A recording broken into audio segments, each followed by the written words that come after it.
오늘은 예수님께서 나귀를 타고 예루살렘으로 입성하신 종려주일, 그리고 이제 일주일의 시간이 지나면 예수님은 금요일 십자가에 달리시고, 그리고 3일 만에 주일에 부활하신 고난주간이 시작되는 우리 교회에서 가장 중요하게 생각하는 한 주간이 시작이 되는 복된 날이 되는 것입니다. 그래서 저마다 교회에서 특별 새벽 기도도 하고, 또 특별히 금요일은 점심을 금식을 하면서 12시에서 저녁 6시까지는 우리가 점심을 금식하면서 특별히 예수님의 십자가의 죽으심을 마음에 새긴 한 주간이 되겠습니다. 이것은 우리가 그동안 사순절로 준비를 해왔던 절기의 마지막 주간이 되는 것이고요. 그래서 우리는 사순절 기간 동안에 예수님의 십자가에 대한 말씀을 집중적으로 나누고 우리가 함께 주목을 했던 것이죠. 그런데 이제 어떻게 보면 순서는 역순이 되는 거죠. 예수님이 절기상으로는 오늘 종려주일을 우리가 지키면서 예수님께서 예루살렘에 들어오시면서부터 일주일 동안 있었던 일들, 그리고 십자가를 우리는 한 달 또 이상 이렇게 5주간의 묵상을 했던 것입니다. 예수님의 예루살렘 입성은 네 복음서의 책에 모두 기록이 되어 있는데, 특별히 이 요한복음의 기록은 다른 세 복음서와는 좀 다릅니다. 그것을 우리가 주목해 보면 보다 예루살렘 입성에 대해서 우리는 현장감 있게 그 말씀에 접근할 수가 있는 것인데, 바로 요한복음에서는 예수님의 예루살렘 입성의 그 환호와 열광에 주도했던 이들이 누구냐? 우리가 생각할 때는 제자들일 것이다. 언뜻 이렇게 생각하지만 오늘 요한복음의 기록은 다릅니다. 요한복음에서의 기록에서의 제자들의 역할은 거의 나오지 않고 단지 16절에 언급이 한번 나올 뿐입니다. 16절의 말씀 우리가 다시 한번 읽겠습니다.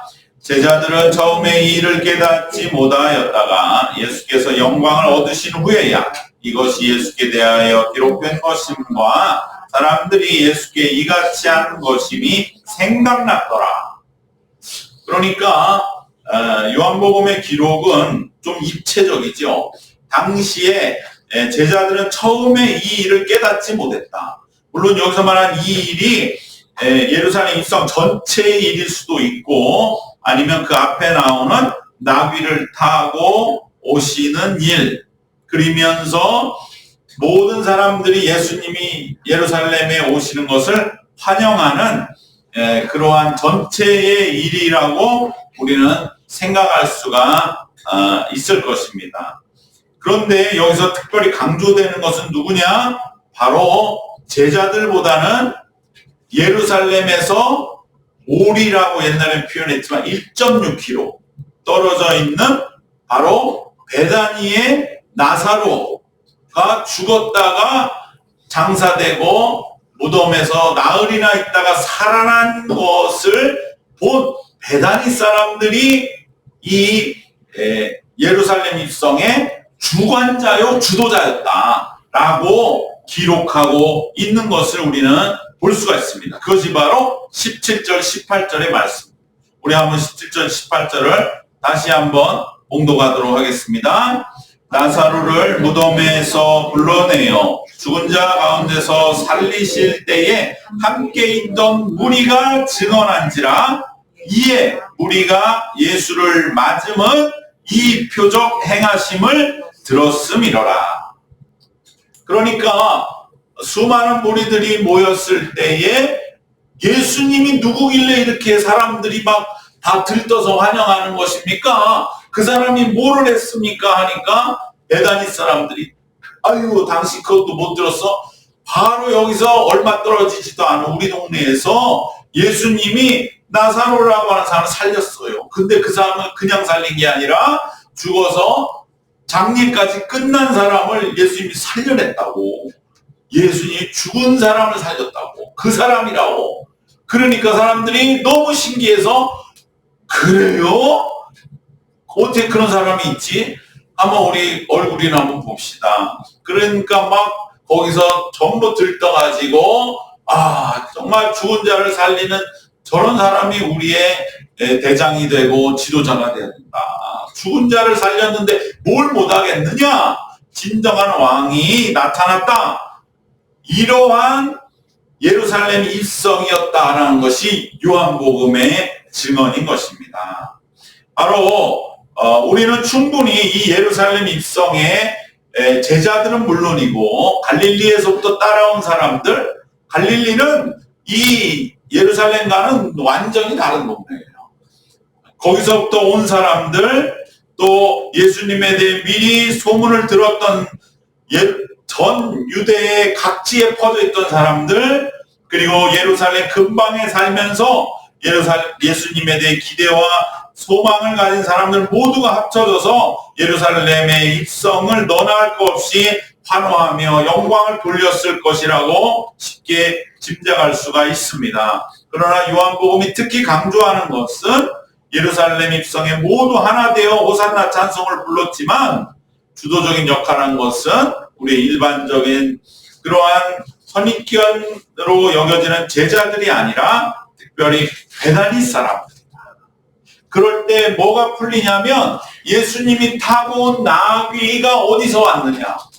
다른 마태, 마가, 누가 세 복음에는 가까운 마을로 가서 나귀를 풀어와라. 우리가 어릴 때부터 많이 들었을 때 좀 신기하다. 왜 다른 사람 나귀를 허락도 없이 풀어오느냐? 베다니 동네였다. 그래서 바로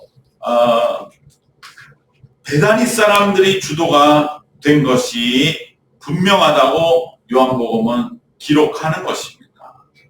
특별히 나귀를 타시는 것에 대해서도 제자들은 처음에 예수님의 명령을 들었을 때 과연 그 사람들이 내줄까요? 그럴 때 주가 쓰시겠다 하나. 그 말씀은 무엇이냐? 제자들은 그냥 예수님이 시키는 대로만 했다고 하는 것이고 나중에 가서야 모든 것을 알게 되었다고 16절에 분명히 기록하고 있는 것입니다. 그러면 나귀를 빌려드린 사람도 베다니 사람들일 것이죠. 왜냐하면 제자들이 가서 여러분 베다니 동네에 갔습니다. 그래서 나사로를 살리신 예수님 여러분 아시죠? 그분이 쓰시겠다고 합니다. 그랬을 때 베다니 사람들이 뭐라고 했겠습니까? 나귀가 문제예요. 지금 내가 어떻게 그 얘기 들었는데 정말 어떻게 내가 이것을 좀 마주해야 할지 궁금했는데 나도 예수님 얼굴 한번 보러 가야 되겠습니다 하면서 나귀 주인이 직접 나귀를 끌고 왔을 거라는 거죠. 왜냐하면 나귀가 고집이 세서 주인의 말을 이외에는 잘 듣지 않기 때문에 나귀들을 막 끌어당겨도 안 간다고 버티는 그런 경우가 많기 때문에 그 주인도 예수님 얼굴 한번 보고 싶은 거예요. 그러면 잘 됐다. 내가 나귀를 직접 몰고 가는 테니 걱정하지 마시오. 그러면서 제자들과 함께 가면서 베다니 사람들 전부 우르르 몰려 나와서 예수님 오셨다고 합니다. 나사로를 살린 그분이 오셨습니다. 그러면서 다 같이 모여서 들끓기 시작하고 바로 이 사람들이 주도되며 입성의 행렬은 더욱더 놀랍게 환호하는 그러한 행진으로 불타 올랐을 것입니다. 그 생생한 기록이 17절, 18절입니다. 나사로를 무덤에서 불러내어 죽은 자 가운데서 살리실 때 함께 있던 무리가 증언한지라. 사람들은 사실 어떻게 보면 예수라는 사람이 왜 이렇게 화제가 되는지 그냥 막연하게만 알고 있었는데 베다니 사람들은 그 자리에 있었던 사람들은 생생하게 증언한 것이죠. 근데 예수님 몰라? 예수님 누군 줄 알아? 나는 봤어. 죽은 나사로가 베옷을 입고 수의를 입고 칭칭 동여맨 그 나사로가 무덤에 나왔어. 그 일을 일으키신 분 예수님이야 라고 하면 누가 그 사람들이 가만히 있을 수가 있겠습니까? 너무 신기하다. 얼굴이라도 한번 보자. 도대체 어떻게 이런 일이 일어나는가? 라고 했던 바로 그 현장이 예루살렘 입성의 자리였던 것입니다. 그러면 여기에서 바로 제자들은 바로 이러한 베다니 사람들을 어떠한 눈으로 바라보며 어떠한 태도로 이제 그 동참의 행렬에 동참을 했을까? 오늘 설교의 제목같이 제자들의 호산나, 즉 우리들 모두도 이제 예수님의 제자로서 우리가 예루살렘 입성의 길에 동참하는데 과연 우리들은 어떠한 모습으로 예수님의 뒤를 따라야 할지를 말씀 속에서 나누기를 원합니다. 예수님의 예루살렘 입성은 최종적인 목적을 향하여 나아가는 우리 인생의 축소판이라고 할 수 있습니다. 마치 제자들이 예수님의 뒤를 따라 예루살렘에 입성했듯이 우리 모두는 삶의 최종적인 목적지를 향하여 예수님의 뒤를 따라 나아가는 것입니다. 바로 그 대표자들인 이 제자들은 어떠한 마음가짐으로 예루살렘 입성 행렬에 동참했습니까?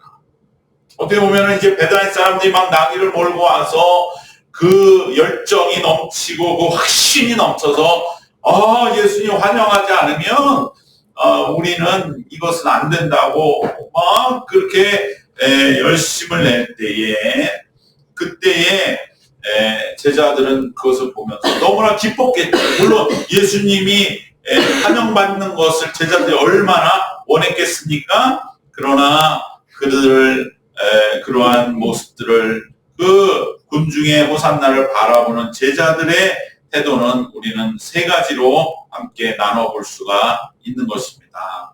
그 중에 우리는 어떠한 모습이었고 어떠한 모습이 되어야 할지 이렇게 나눠보기를 원합니다. 첫 번째 제자들 중에는 바로 이러한 수많은 군중과 무리들의 환호에 함께 들떠서 그들과 합세하면서 행진하는 이들, 그러한 제자들이 있었을 것입니다.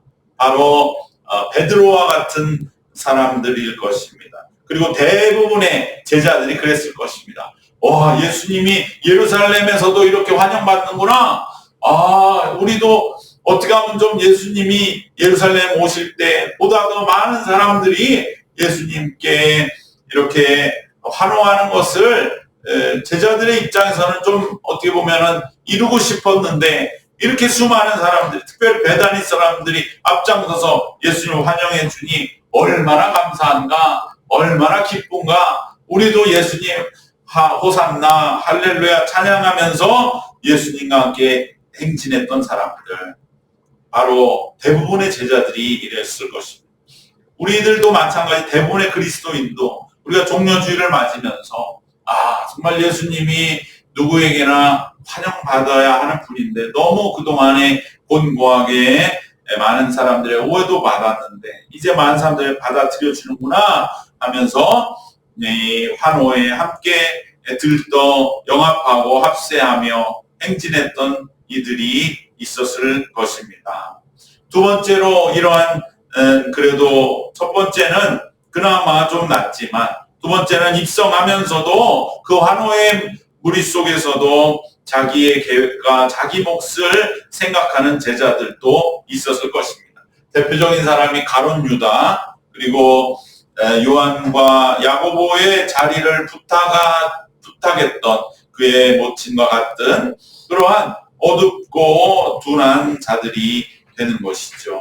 그들은 예수님의 입성 행렬에 함께 했지만 속으로는 전혀 자기들만의 생각을 어떻게 하면 예수님을 이용해서 이룰 것인가, 또 예수님이 왕이 되셨을 때 어떠한 자리를 차지할 것인가 하는 그러한 생각을 가지고 행렬의 무리를 바라보며 예수님에게 동행했던 자들도 있었습니다.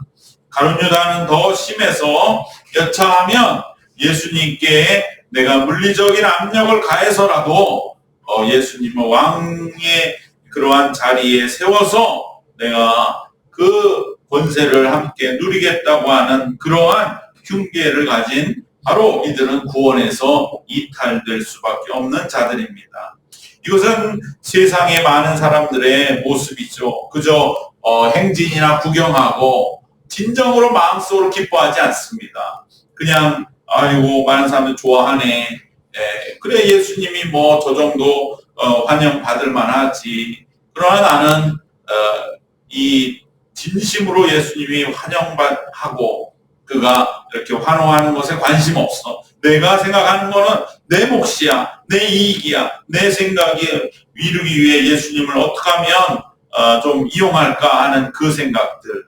그것은 바로 세상이 바라보는 불신자들의 그러한 모습인 것입니다. 예수님의 참된 뜻을 외면하고 있는 멸망받은 안타까운 이들도 분명 입성행렬에 있었음을 우리는 기억해야 할 것입니다. 오늘도 우리가 신앙생활하면서 역시 내 생각, 내 목과 나의 주장을 생각하는 이들은 과연 우리가 그 행렬에는 어떻게 함께 섞여서 가고 있을지 모르지만 우리도 이러한 모습이 되지 않도록 늘 경계하면서 또한 우리 주변에 이러한 이들이 있다면 바르게 이끌어서 구원의 길로 인도해야 할 줄로 믿습니다. 마지막 세 번째로 우리가 본받아야 할 행진에 동참한 제자의 모습은 그럼 무엇일까요? 그것은 바로 행진에 동참하여서 함께 예수님의 뒤를 따르지만 무엇보다도 예수님의 뜻과 마음을 헤아리고자 애쓰면서 행렬에 뒤따르는 제자들인 것입니다. 바로 예수님께 향유를 부은 여인과 같은 제자들입니다. 예수님의 그 깊으신 의도를 알고자 함께 깊이 묵상하며 기도하며 예수님의 입성에 동참한 이 제자들의 눈에는 이 단순한 환호성이 단순하게 환호성으로만 보여지지가 않는 것이죠. 뭔가 다르게 느끼고 보여지는 것입니다. 이들은 매우 혼란스럽고 지금 분주한 입성 행렬 속에 있지만 이들은 오직 예수님께 집중하는 것이죠. 많은 이들이 환영해 주는 것은 감사하나 과연 저들이 진정 예수님이 왜 지금 예루살렘을 가시는지를 짐작이나 하고 있는 것일까? 그저 자기들이 보기에 기쁘고 즐거워서 예수님 오시는 것에만 들떠서 저렇게 환호성을 소리 높여 외치고 있지만 정말 저들은 진정으로 예수님 환영하고 있는 것일까? 그러한 만한 깨달음이 있고 자격이 있는 것일까? 이들은 깊이 기도하고 묵상하고 성찰하는 바로 그들이 진정 예수님 행렬의 참된 제자들이 되는 것입니다. 이들은 오직 예수님만을 바라보는 것입니다. 그러면서 예수님의 마음과 눈빛이 어떠할까? 어떠한 눈으로 우리를 바라보실까 했을 때 그들이 보는 것은 사랑의 눈은 분명하였습니다. 그러나 왠지 환호하는 이 많은 군중을 바라보는 예수님의 그 눈빛에는 뭔가 알 수 없는 그러한 쓸쓸함도 있는 것을 이들은 놓치지 않았습니다. 왜? 예수님은 십자가를 지러 가시거든요. 그러나 이들은 예수님이 왕이 되고 대접받고 높은 자리에 앉기를 바라면서 환호하기 때문에 이들의 환호는 예수님의 입장에서는 전혀 맞지 않는 환호가 될 수 없기 때문에 그럼에도 예수님 그들을 사랑하신 눈으로 바라보기에 그 이유로 바로 이 세 번째 부류의 사람들도 일단은 기뻐하겠지만 예수님의 눈빛의 사랑 때문에 이 상황을 그대로 함께하며 행진하지만 그러나 이들은 뭔가 다르구나 하는 것을 유의하며 걷는 그러한 사람. 예수님 뭔가 결단을 하시는 것 같구나. 그리고 그 결단이 자신을 이제 바치는 희생의 결단이 되고 그러면 이 환호는 거꾸로 예수님의 희생의 환호를 보내는 정말 너무나 기가 막힌 지금 상황 속에 자신들이 빠져도 안에 들어와 있는 것을 보면서 이 세 번째 부류에 속한 제자들은 과연 이 상황과 이 일을 어떻게 감당해야 할지 진정 하나님께 그 뜻을 깨닫게 해달라고 기도하고 있는 사람들입니다. 바로 우리가 인생을 살 때도 마찬가지입니다. 사람들은 막 들떠서 뭔가 잘 되고 뭔가 좋고 뭔가 높은 그러한 일들이 일어나면 환호하고 그것에 도취하기가 쉽습니다. 그러나 우리는 그 속에 있는 그런 내면을 볼 줄 알아야 됩니다. 이것이 그냥 단지 좋기만 한 것일까? 이것이 과연 잘 되기만 하는 일일까? 이것을 통해서 하나님의 뜻은 어디에 있을까? 그래서 우리가 보는 그러한 진정 내실 있는 믿음의 사람들, 제자들이 되어야 할 줄로 믿습니다. 바로 이 세 번째 제자들만이 예수님의 십자가 현장을 지키고 그리고 부활의 첫 증인이 되는 영광, 참된 호산나를 얻게 된 줄로 믿습니다.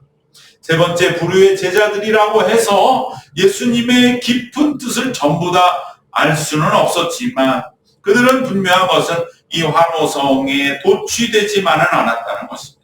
함께 합세하고 들떠서 영합하는 그 첫 번째 무리의 제자들과 겉모양은 구별되지 않는다 할지라도 이들은 분명히 다른 길을 가고 있었던 것입니다. 이들은 예수님에게 집중했기에 환영하는 무리들을 여전히 사랑과 긍휼의 눈으로 보시는 예수님의 눈을 보고 이들도 물론 기쁨으로 일단 입성에 동참했지만 마음 깊이 예수님의 뜻을 알고자 주의를 기울였고 그 결과는 바로 그들이 대부분의 제자들과는 달리 십자가의 현장에 있었고 그래서 예수님의 십자가의 그 죽으심을 목격하는 그러한 정말 일생 두고두고 잊을 수 없는 영광을 얻었고 그리고 바로 이 여인들을 중심으로 한 제자들이 부활의 첫 증인이 되는 그러한 참된 영광을 얻게 된 것을 우리는 기억하면서 우리가 신앙에서 추구해야 할 진정한 영광이 무엇이고 진정한 복이 무엇인지를 우리는 이 행렬에 참여한 제자들의 모습 속에서 분명히 구분하고 우리 마음에 새겨야 할 줄로 믿습니다. 말씀의 결론을 맺겠습니다. 예수님 우리를 앞서서 우리를 이끌어 가시는 이 예루살렘 믿음의 행렬에 우리는 환호성과 그저 영광을 외치는 그들의 모습에만 도취될 것이 아니라 바로 이 세 번째 부류의 제자들처럼 예수님을 바라보며 기쁨으로 동행하면서도 그러나 예수님의 참된 뜻을 언제나 구하는 그리함으로 우리가 진정한 영광을 얻는 그런 복된 믿음의 성도들이 다 되시기를 주님의 이름으로 축원합니다. 기도하겠습니다. 하나님 은혜를 감사합니다. 예수님 예루살렘에 입성하시고 이제 십자가를 향하여 나가는 그 발걸음을 많은 이들이 환영하고 환호를 올렸지만 진정 그 환호와 그 놀라운 영광은 온전하고 제대로 된 방향을 향하고 있었는지를 많은 이들은 알지 못하고 있을 때에 오직 몇 명의 제자들이 예수님의 마음을 찾고 예수님에게 집중하여서 오직 예수님의 깊은 뜻을 헤아리고자 애씀으로 그들만이 십자가의 현장을 지키고 부활의 첫 증인이 된 것을 우리 마음에 깊이 함께 새길 수 있게 하심을 감사드립니다. 우리의 신앙과 우리의 남은 인생도 그저 세상의 환호성과 세상의 헛된 영광에 도취되고 이끌리어 파묻혀 살아가는 것이 아니라 그러한 세상의 모든 환호 속에 그 한복판에서도 오직 예수님의 뜻을 끝까지 붙들고 예수님의 뜻을 이루고 예수님의 뜻 안에서 참된 삶의 성취와 보람과 영광을 얻는 우리의 알곡 같은 남은 생이 되도록 하나님께서 우리를 인도하시고 지켜 주시옵소서. 예수님의 이름으로 기도드리옵나이다. 아멘.